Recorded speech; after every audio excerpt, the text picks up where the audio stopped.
Good afternoon, friends. I welcome you all to our webinar on sprint. Sprints are they are skeleton of Scrum. So the Scrum projects get delivered in a series of sprints. So in today's webinar, we will focus on this skeleton. We will look into the detail of the sprint. I'm Saket Bansal. I run a company named iZenBridge and I train people on project management. Before we get into sprint, which is a skeleton of Scrum, let's give a quick look to a Scrum. What is this Scrum is all about? You might be knowing already, but I thought better to start with a brief summary of Scrum. So in Scrum, we start the development. We have a product backlog. So we start the work by having a product backlog and we deliver a slice of product backlog in a sprint. So we have a product backlog and we first have a product backlog and we have a sprint. We have a sprint duration. For example, we have a 1 month duration sprint and we say these are the 20 requirements which we want to deliver in a project, and we will do the project in a month, in iterations of 1 month. So we have a sprint like 1 month duration and we have a list of requirement and compiled in a product backlog. So what we do next, we pick some of these requirements as per our sprint goal. So this sprint goal, we decide for the current month. So for example, if you have a 12-month project, we pick a slice or a part of product backlog for a current month, and that we pick on the basis of a summarized goal, which is called sprint goal. For example, in this particular example I am talking about, we thought that let us develop the return management part of our shopping cart. So we picked the stories, we picked the functionalities which were relevant, which were linked with the return management, and we said that our goal for this particular sprint is managing returns. And what we do next, we convert these product backlog items, we convert these functionality requirement into an engineering task, which is called sprint backlog. So we have a product backlog, we select a slice of a product backlog which we can deliver for the current sprint, and we convert these items into an engineering task, and we prepare a sprint backlog. After converting them into an engineering task or in a sprint backlog, we work during the sprint, and at the end of the sprint we deliver potentially shippable product increment. Now this potentially shippable product increment is providing us a running software for the selected product backlog items. And during the sprint, the product owner and team keep grooming the product backlog for the upcoming sprint. And on continuous basis, during the sprint, we conduct daily Scrum meeting in a 24-hour cycle, and daily Scrum meeting helps us in collaborating and cooperating our work. So this is a framework. In this particular framework, Scrum delivers the potentially shippable product every sprint. So now look at sprint, which is our topic of this particular webinar. So Scrum projects are series of sprints. They make progress in a series of sprints. So if he says we have a project of 1 year, it's a series of 12 sprints. So I'm just taking a 1 month sprint duration. So Scrum projects get progress in the series of sprints, and sprints is analogous. It's a synonym of iteration. So in extreme programming, we use the term iteration, and in Scrum, we use the term sprint. Now, a typical duration of this particular sprint is 1 calendar month or less. So Scrum recommends that we should not be having sprints of more than 30 calendar days, and product or a product increment get designed, coded and tested during the sprint. So there are some characteristics of the sprint, and these are the characteristics of the sprint. The Scrum sprints or Scrum iterations, so sprint/iterations, in case you are more familiar with the word iteration. So sprints are time boxed, they are of short duration, they are of consistent duration, and once decided, the goal of the sprint should not be altered. So once we start the sprint, we should not be altering the goal of that particular iteration or sprint. Now, time box. So the sprint starts on a given date and it ends on a given defined date. It's not like that if our work is not finished, we keep adding 2 days or 3 days in the sprint duration. There is a defined end date of sprints. So all the sprints are time boxed. Time boxed means that this is the only time you have available to deliver the sprint goals. Irrespective of your performance, sprint ends on that particular date. So why should we do time boxing? Because it helps us in managing work in progress. It helps us in identifying what all can be done in a given time frame. It forces us to prioritize because we tend to think that what all we can do in 2 weeks. So time boxing forces us to prioritize what all can be delivered. It avoids gold plating. How does it avoid gold plating? Because we have a limited time to do things. And since we have a limited time to do the work, we avoid doing unnecessary perfectionism to the work. So it avoids gold plating. It also demonstrates progress because at a given time, at a given date, we closes the sprint and we demonstrate the output, the increment to the bigger stakeholders, to the bigger community. So it demonstrates the progress. It motivates closer. So what does it mean motivate closer? We have been hearing work expand to fill the time, the student syndrome. So it helps us in keeping the sense of urgency in all individuals, so all team members. So the time box helps us in creating sense of urgency and it motivates us to finish the things rather than keeping the things open for a long duration. It helps us in improving predictability because everybody knows that this is the particular date this sprint is going to end. In this particular projects, we are going to have 5 sprints. It helps us in giving some level of predictability in our project. The second characteristic of sprint is having a short length. Now, you might wonder, how do we define that should we run a 2 weeks sprint or 1 week sprint or 30-day sprint? Scrum says that sprint duration should be 30 days or less. So how should we define the duration for a given project? Like what sprint duration we should select for a given project? So there are various factors which can play a role in identifying the sprint length. The first factor could be the length of the release.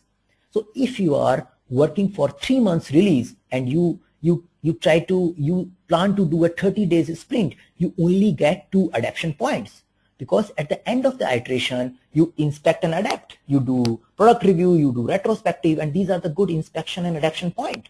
So in a release, you should have sufficient inspection and adaptation point. So depending upon your release length, and you should select the appropriate size for your iteration. For example, 3-month release will definitely lead to 2 weeks iteration. And if you are having a release after 12 months, you may work well with 1 month iteration cycle or a sprint cycle. The amount of uncertainty, how uncertain is your requirement? The more the uncertainty, the shorter the length of the sprint. Because you want to demonstrate the progress sooner, you want to demonstrate the working software sooner if you have a bigger amount of uncertainty. The easiness to get feedback, if your stakeholders are easily available, they can provide you feedback every second and week. You can run a short sprint length. If they are not available before the month end, if they can only provide you a limited time, then you may end up having a longer sprints.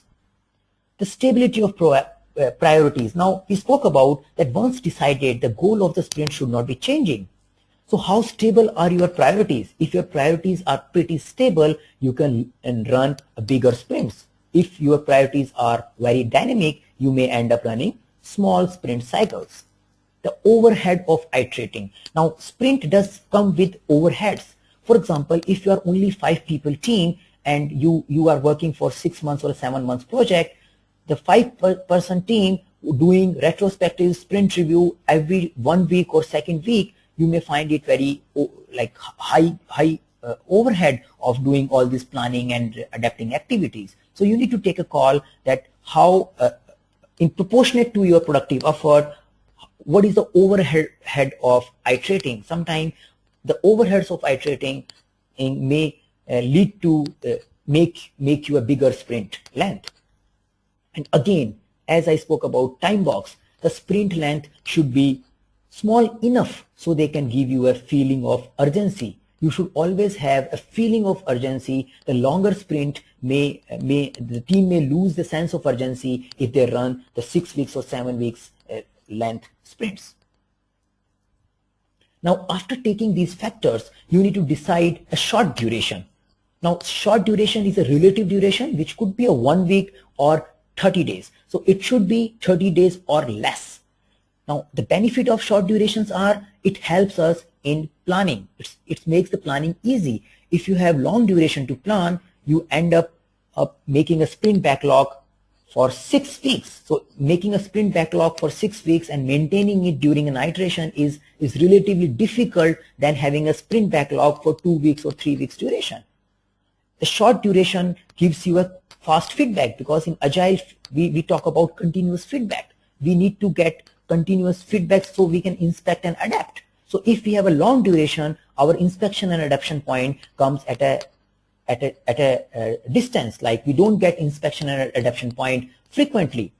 The short duration, the sprint duration, helps us in exposing issues, because during the sprint, the external stakeholder may not come to know which story and how the team is progressing. At the end of iteration or the end of sprint, we prepare various release monitoring level chart. For example, we update release burndown chart, we update the parking lot chart, and it exposes the problem if there are any in the team.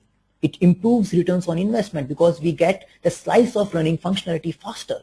So the end of a sprint, we get a potentially shippable product. We get a potentially shippable product increment.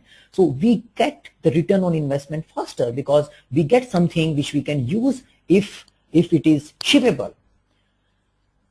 It usually rejuvenating to start the new iteration, because if you work in a long iteration, sometimes team starts feeling boring, because working on the same thing for a long duration may not be that refreshing at the place of where you have a points which forces you to close and start afresh. It rejuvenates the team's feeling and motivation towards the work, and it gives you a frequent checkpoints. So having a short duration gives you a frequent checkpoints. It helps you in getting the feedbacks faster. It exposes the issues. It demonstrated the progress, and it rejuvenates the team to start as a fresh. Now, there is another rule. There is another characteristics of sprint which talks about that we should have consistent duration.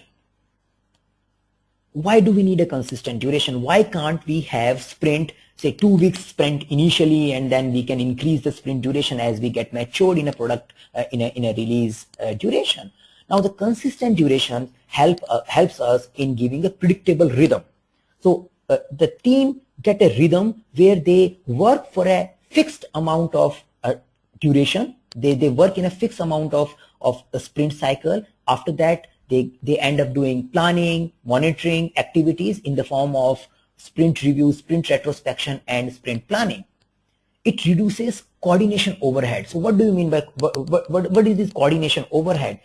If we have a fixed, consistent calendar duration sprints, we can publish that every second Wednesday we would be having sprint review meeting. So the Scrum team does not have to coordinate with all the stakeholders for every sprint meeting.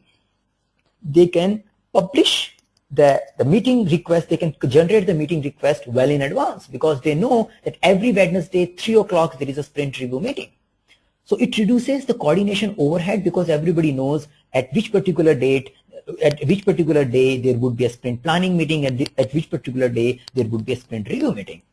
It also helps us in synchronization. So synchronization, especially when the multiple teams are working on a same Scrum project, if we have a fixed consistent duration and the same duration is followed by all Scrum teams, it helps us in synchronization, because the project status is a sum of these all Scrum teams status. So if all the Scrum teams work in a consistent manner, they follow the consistent duration and consistent start and consistent end point, it helps us in synchronizing in an environment where we have a multiple Scrum teams.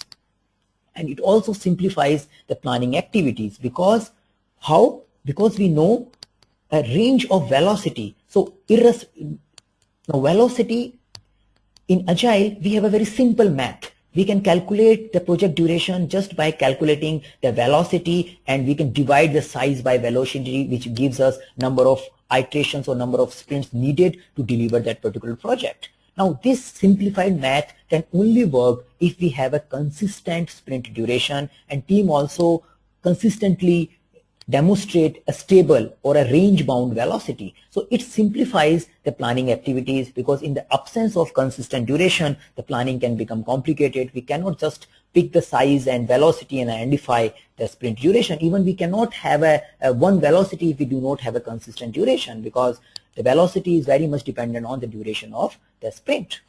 So till now we discussed three characteristics of sprint. Its sprints are time boxed, they are supposed to be of short length, and whatever length we decide, whatever duration we decide for a sprint, we should keep it consistent.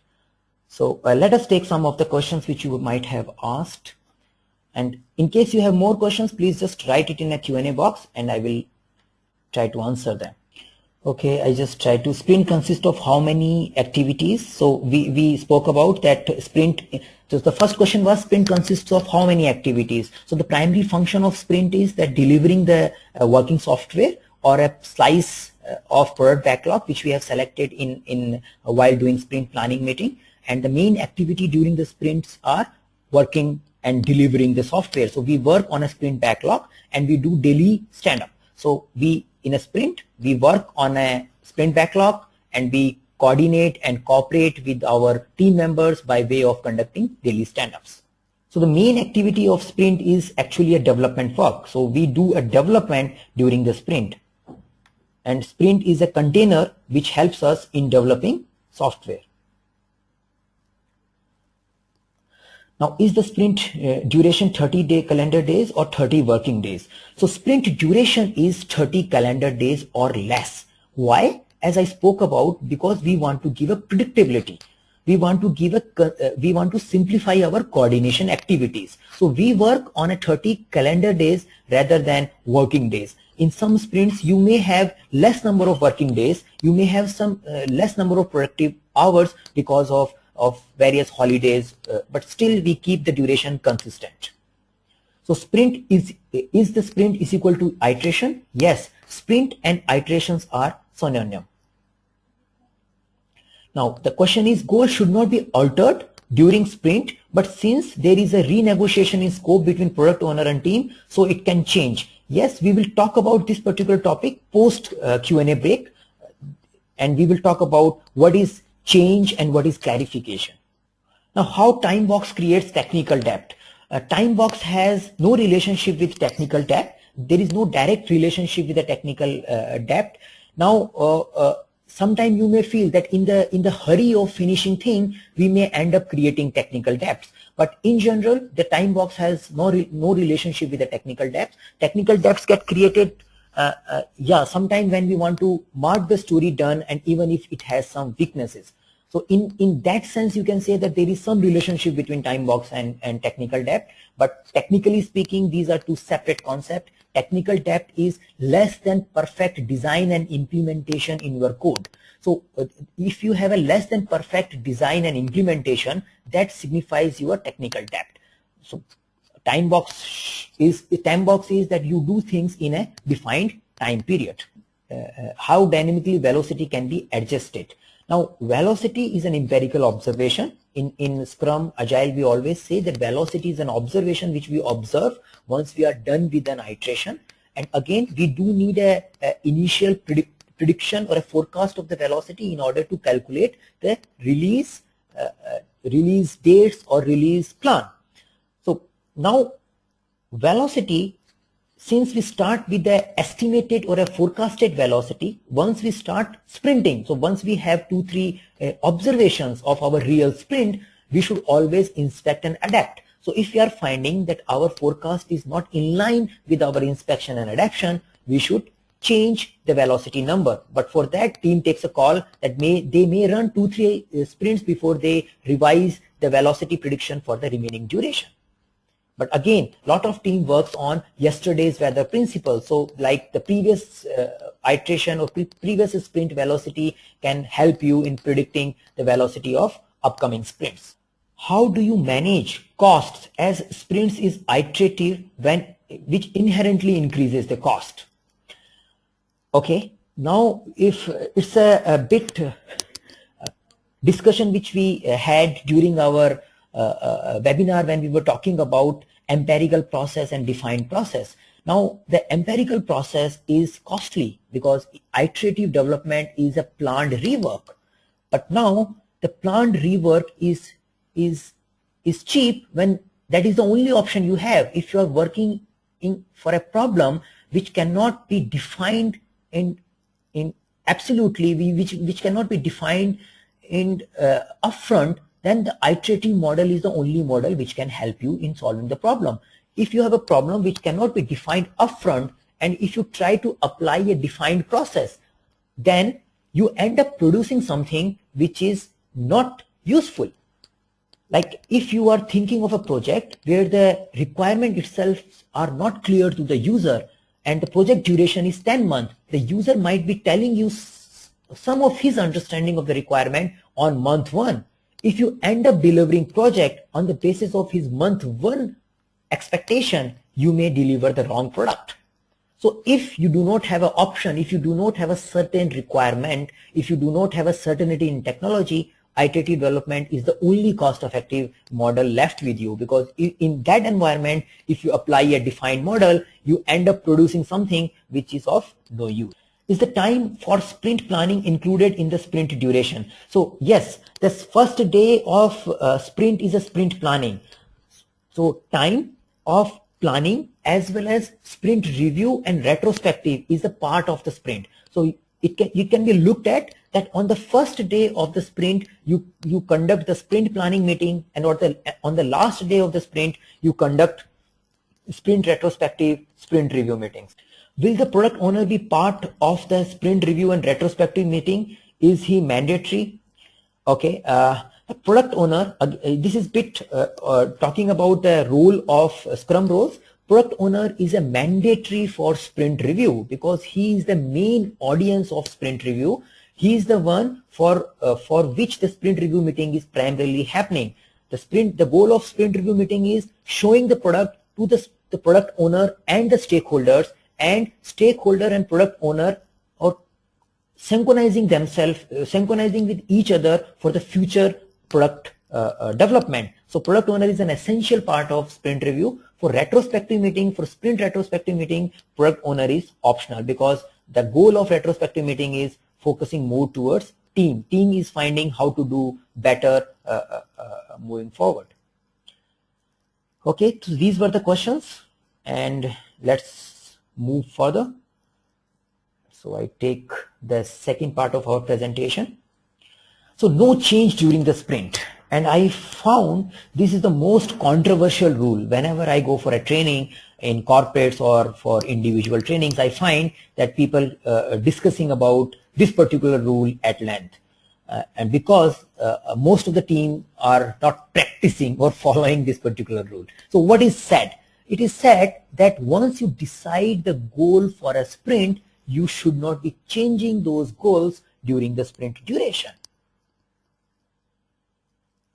Now, why? How?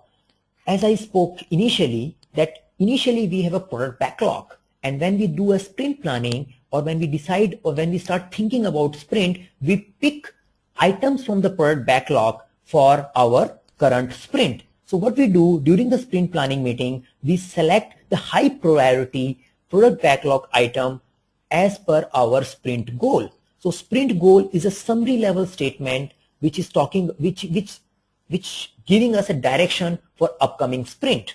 The sprint goals are further elaborated by the selected product backlog item.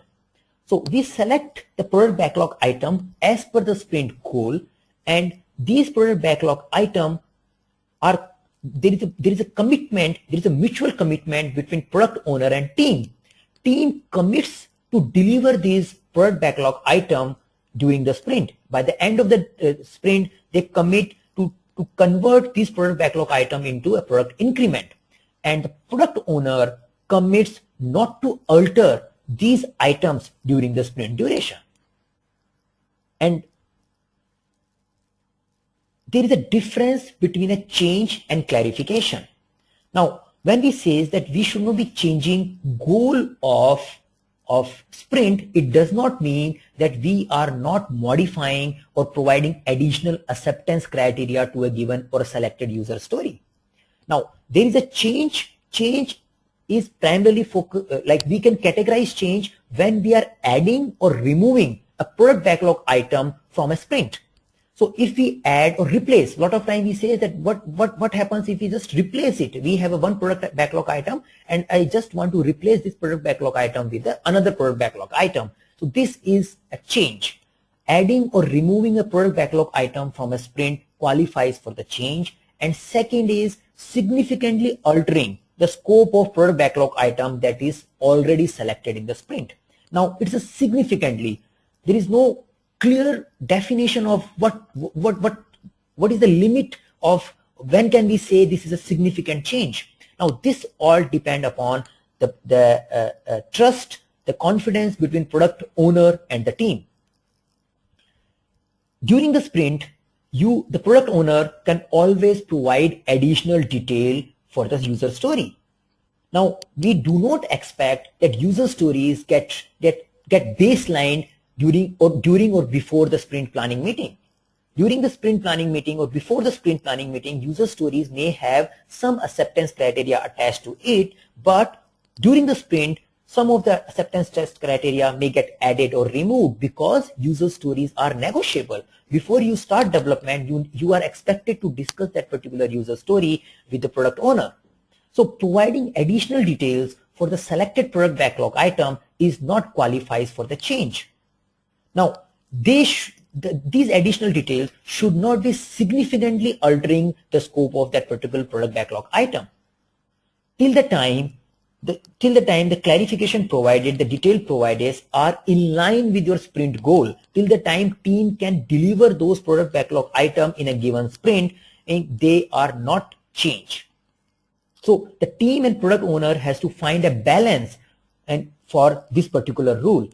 One rule is clear, we should not be adding or removing the product backlog item. The second one is bit dependent on trust and mutual understanding between the product owner and the team.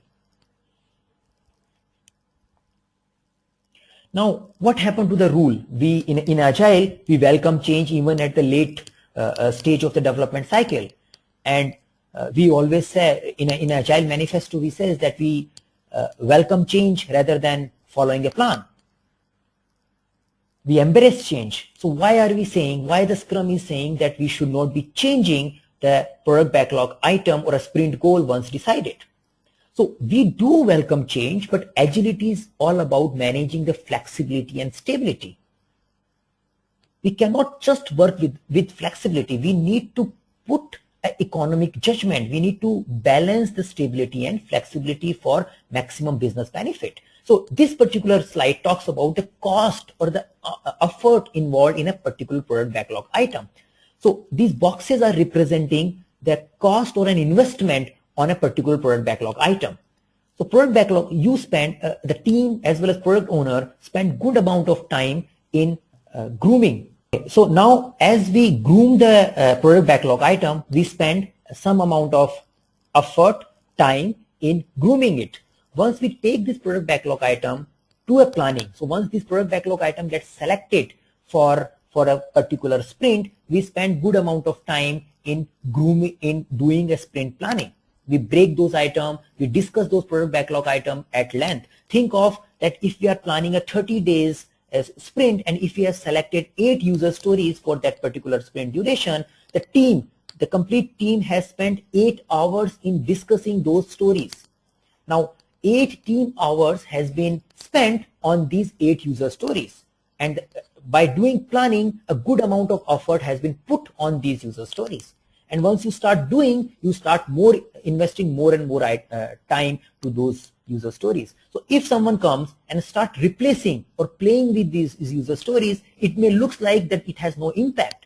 But once you are done with the planning, it already has a good impact because you have already spent good amount of time while doing a sprint planning. Now, the spending time is a one dimension, which is a crucial dimension. The other dimension is if you change or if you introduce a new product backlog item into a sprint, in an ongoing sprint, it's very difficult to take a time or take a view from a complete team for that particular product backlog item. And if you conduct a small sprint planning meeting again, then it is disturbing the complete rhythm of sprint because the team should be doing the development rather than participating in a sprint planning meeting during the mid of ongoing sprint. So because of these economical reasons, because of these logical reasons, it is recommended not, the Scrum has made a rule that we should not be altering the goals, that is product backlog items, in an ongoing sprint.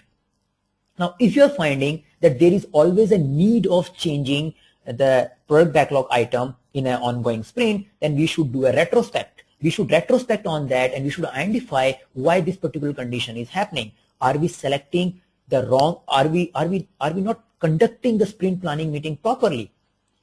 Do we work with wrong priorities initially, or our priorities are so dynamic? Do we need to change our sprint length because the priorities are so dynamic they cannot remain stable for the month? So the team should conduct a retrospective. Team should identify the root cause of these problems rather than just take a shortcut and replace few story items with another. A lot of time I get a query that what's wrong, that we faced an impediment in a particular story, so we just replace that story with another story.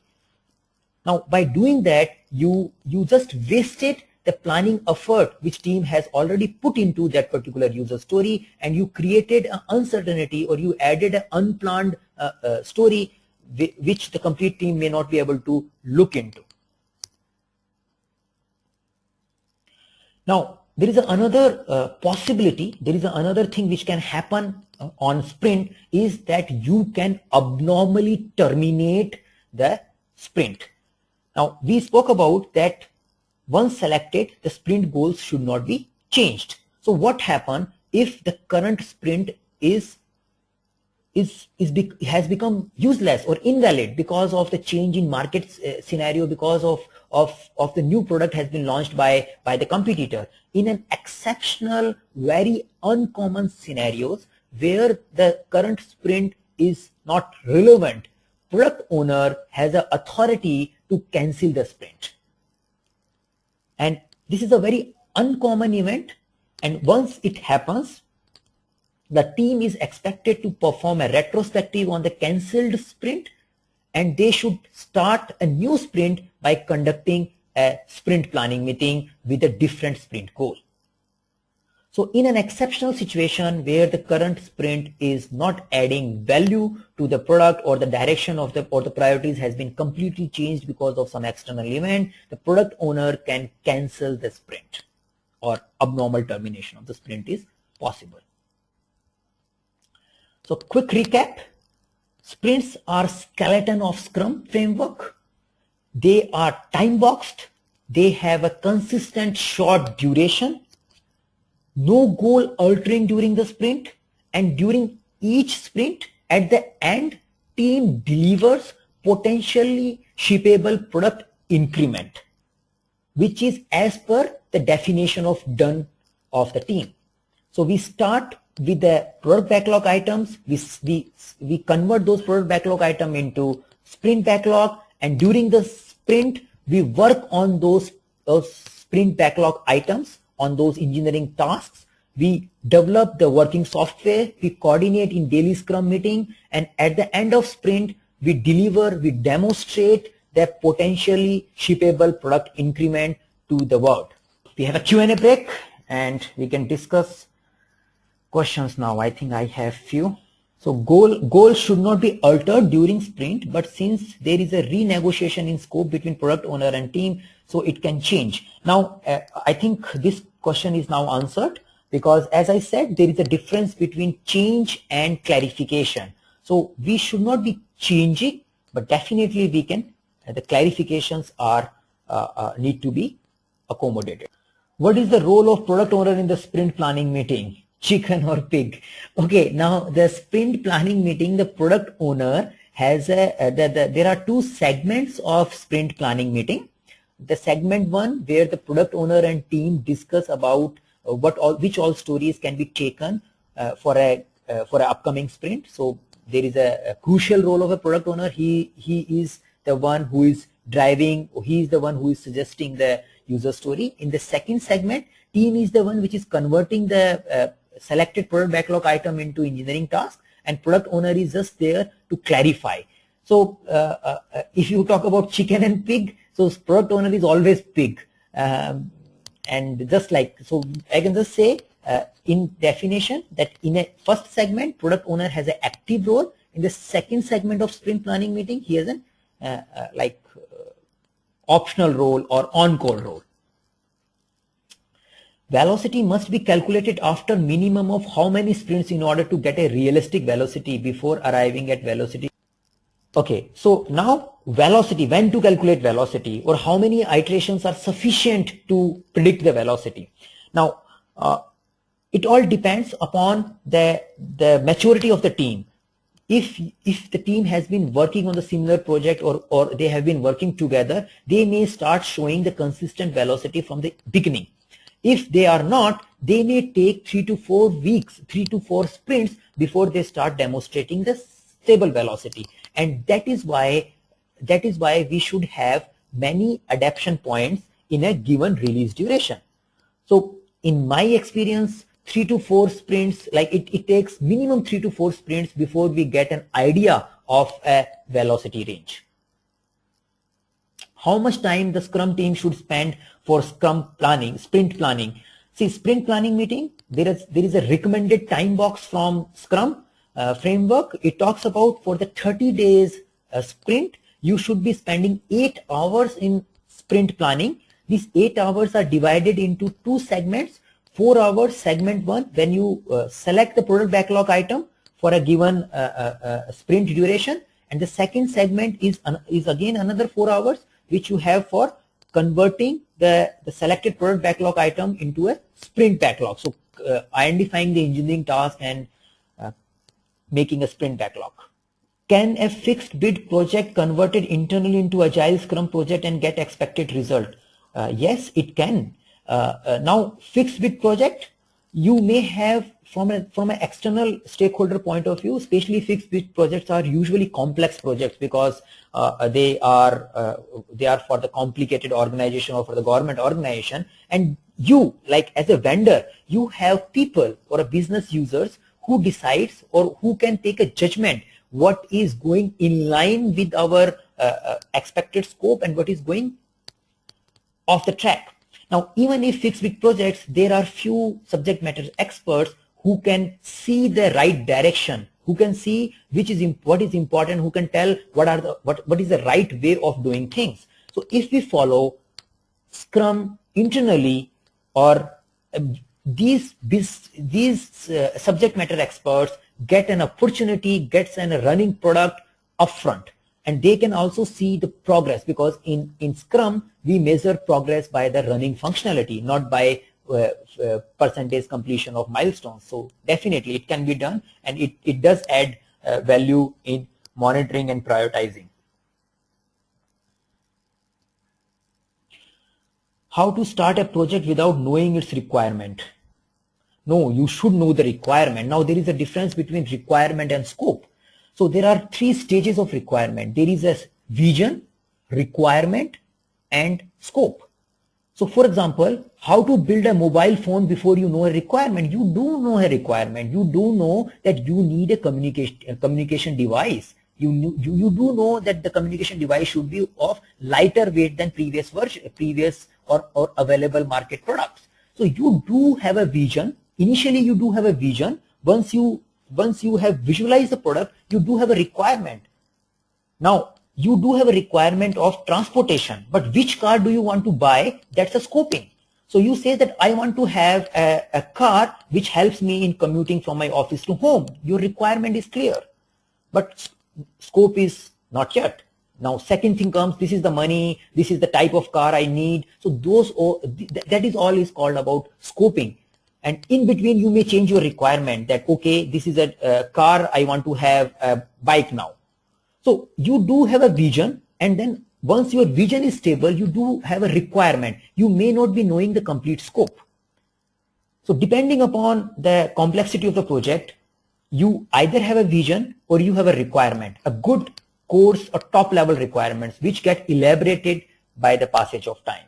So every project has a requirement, because at the end the executing organization is expecting something. There is a business case behind that project. People are spending money in expectation of something. So they do know what they expect, but may not be knowing which particular model they are looking for. Who is the product owner? Is it the client or the delivery manager? He is the representation of business to the team. So in general, if you talk about vendor-customer relationship, he is the one who represents the customer to the development team.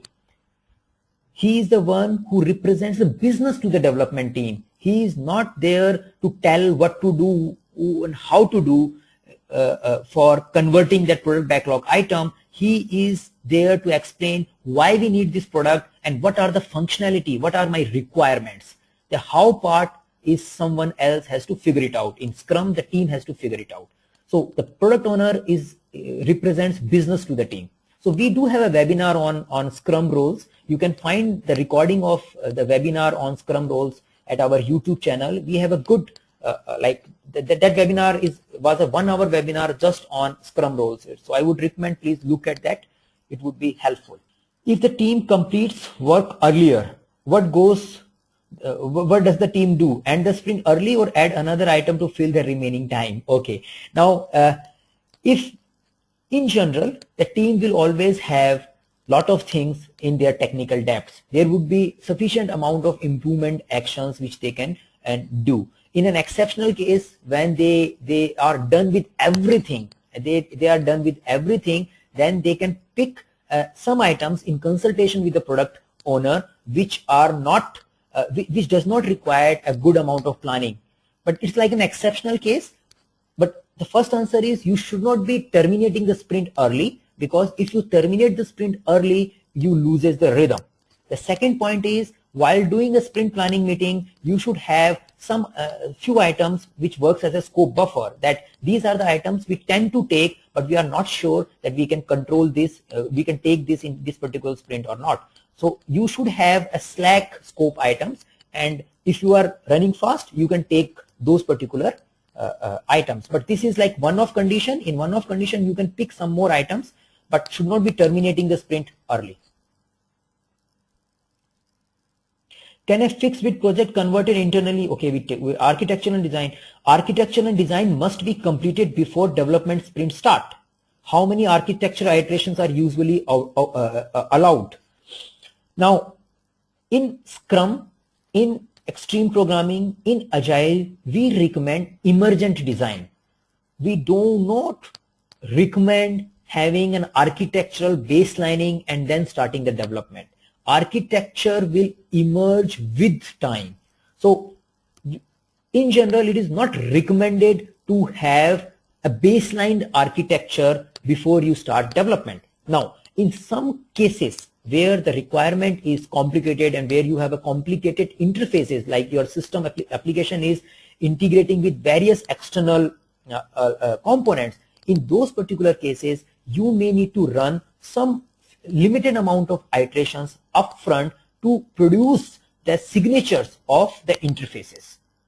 But it is always recommended to keep these durations to minimal, because when we start sprints should deliver something which is valuable to the purchaser or user. Even if we are baselining architecture, we should pick some functionality which helps us in designing the architecture as well as proving or showing some working software to the end user. This ends the second segment of our webinar. Let us look at the quiz, the pre-webinar quiz which I posted on our website. So let us go through the questions and discuss them briefly.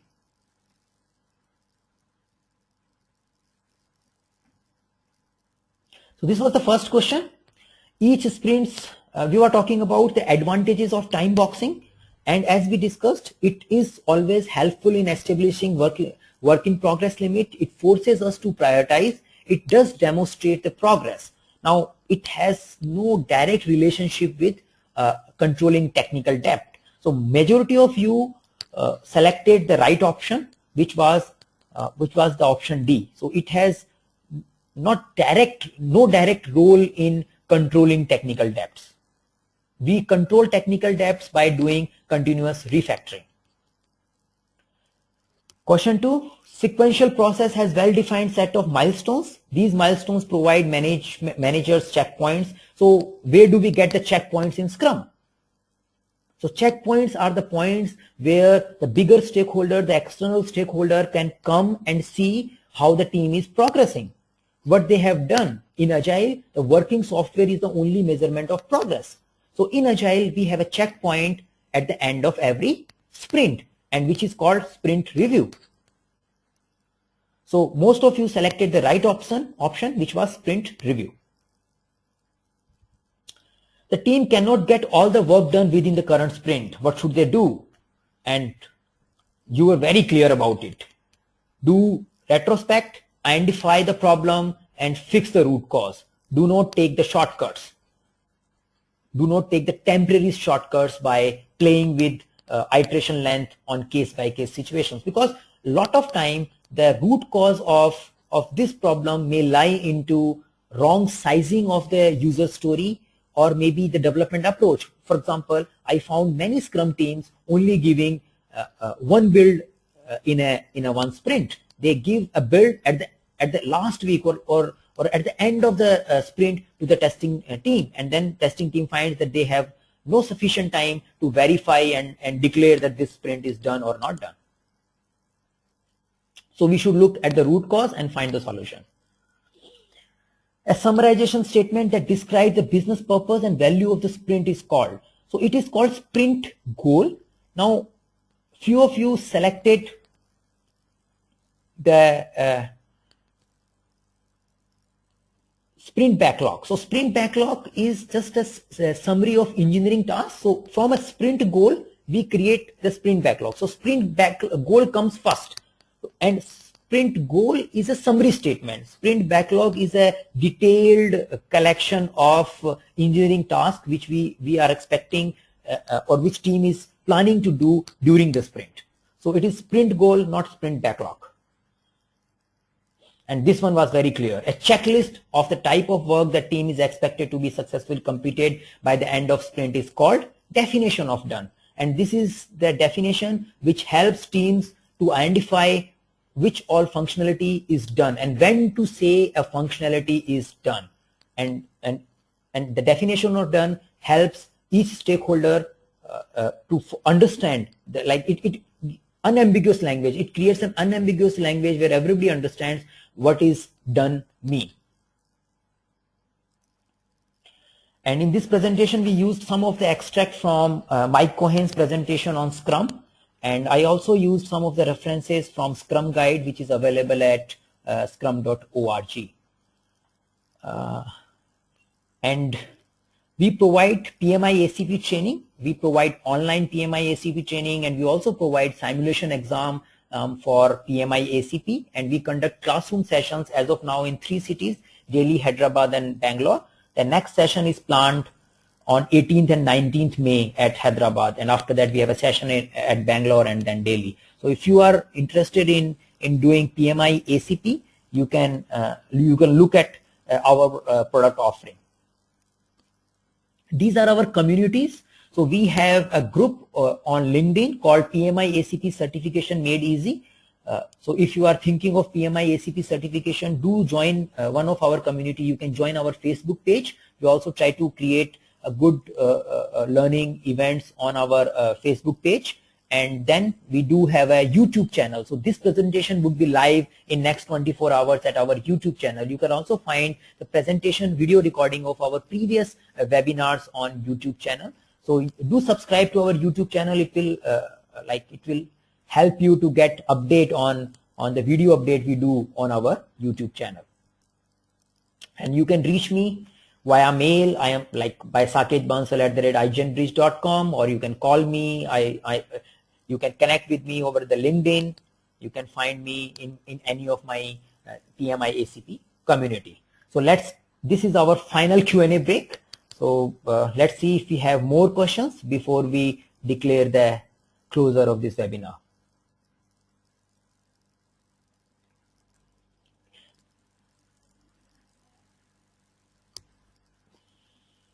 Now, if there are any other high priority tasks came into Scrum Master notice, then can he go and change the sprint planning? Now, see, in a sprint planning, you identify various tasks which forms the sprint backlog. Anytime during the sprint, you can add or delete tasks into the sprint backlog. The sprint backlog is not baselined. So if you find that there is a particular task which has to be performed in order to achieve the sprint goal, in order to convert the selected product backlog item into a software, you can just add that task into a sprint backlog. So when we are saying no change during the sprint, we are not putting any lock on sprint backlog. Sprint backlog is an emergent backlog. The team can keep adding or deleting tasks as per the new discovery they do during the development, during the exploration. Any specific reason for the comparison of pig for the product owner? This language is coming from the primary Scrum and Scrum literature. I think we should not focus much on pig, chicken, and especially when we are talking about pmi-acp. The only story which most of you might have heard, that pig is the term which is used for the people who are 100% committed to the project. And the people, so it is not only for the product owner, it is for the team members as well as for Scrum Master. The people who are not committed but are involved in a project are called chicken. So it's like we shouldn't be going much detail, like going into the detail of this story, but there is a story like chicken and a pig was thinking of opening a restaurant, and then they discussed about the name of the restaurant, and then chicken said that we will have egg and ham restaurant. So then the egg and ham restaurant, and then the pig replied that in that case I would be only committed and you would only be involved. So the difference is the people who are just involved are categorized in traditional Scrum literatures as chicken, who are like external stakeholders. The people who are committed, whose neck is on the product, so they are pig. So they are committed. They are the one who will get, who will be made responsible if project goes wrong, and the complete team falls under the pig category. Can this work with the distributed team?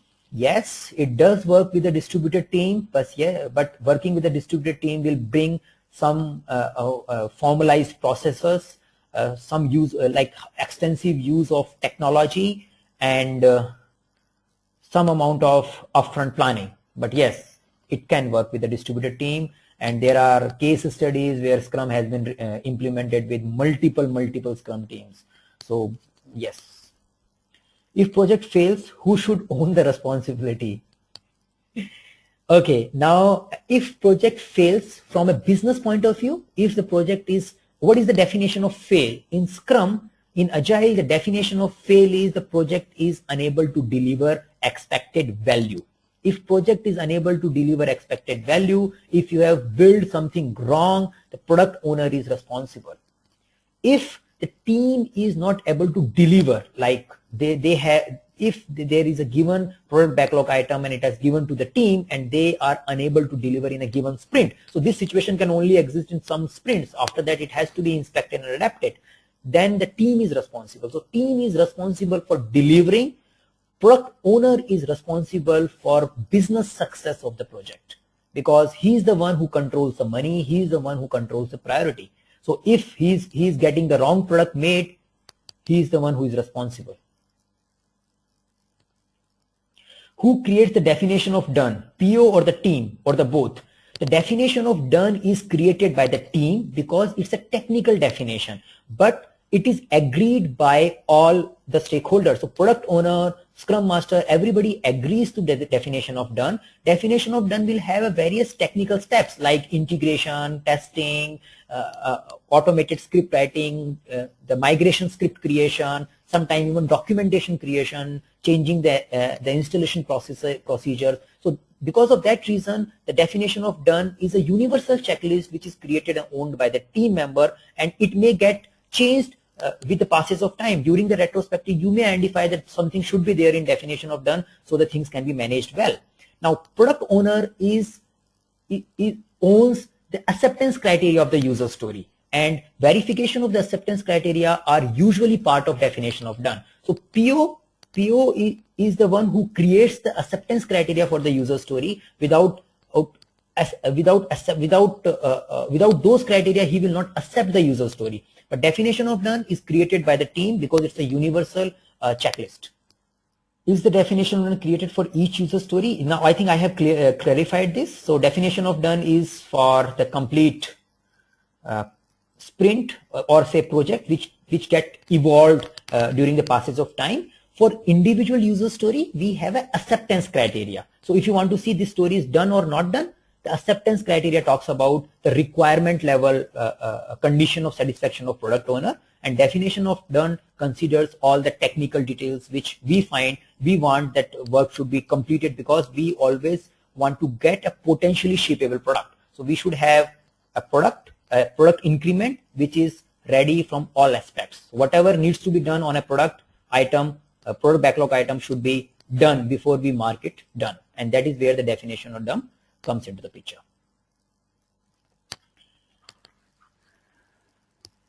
So we are on time, and thanks for joining in. You can just connect with me in case if you have any follow-up questions, and I would try to upload this video in next 24 hours. So you can also post your queries, or if you have further queries in our video thread. Thanks for joining in. Thank you very much.